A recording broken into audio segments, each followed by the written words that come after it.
Hold on to your popcorn, folks. We've got a blockbuster on our hands, and by blockbuster, I mean potential disaster.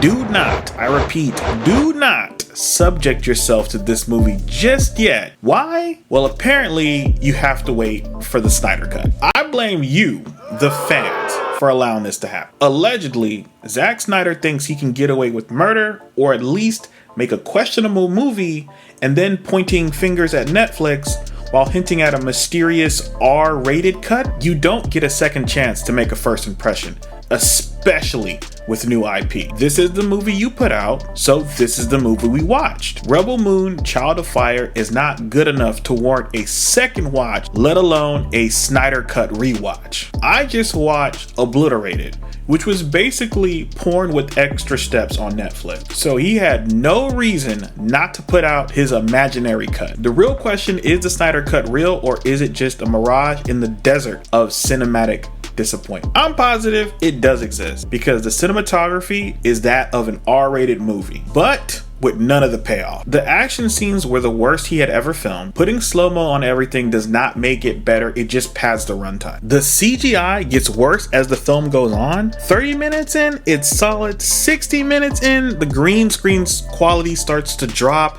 and about an hour and 40, it's PlayStation 2 level bad. Don't get me started on the character development, because there is none. I only remember like two characters, Cora and Titus. Design wise, I only remember the shirtless guy and assassin lady. And the only reason I remember the shirtless guy is because every single time they switch to another planet, I'm just like, it's kind of cold. Like you should put a shirt on.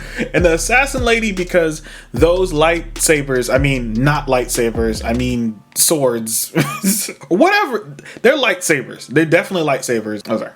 The only reason I remember the assassin lady is because she's basically using non-copyrighted lightsaber. So that's about it. There is one more thing that's in this movie that shows up that kind of like alien wise, that has me like interested. And I was like, oh, what's going on here? Like, I don't want to spoil it for you when you go see the movie, or if you decide to go see the movie, but it's unusual and it's the first time I've seen something like that. I don't want to spoil it. Like I said, it does show up early on, and I'm like, what is this? What's going on here? But other than that, everything's pretty bland. If I told you that half of the art directions were concepts that were thrown away from the live action Cowboy Bebop show, you would believe me. Trust me, because it doesn't feel like it deviates too far design wise from that show. But ultimately, this is just another Netflix movie, and Netflix movies are hit or miss. $250 million,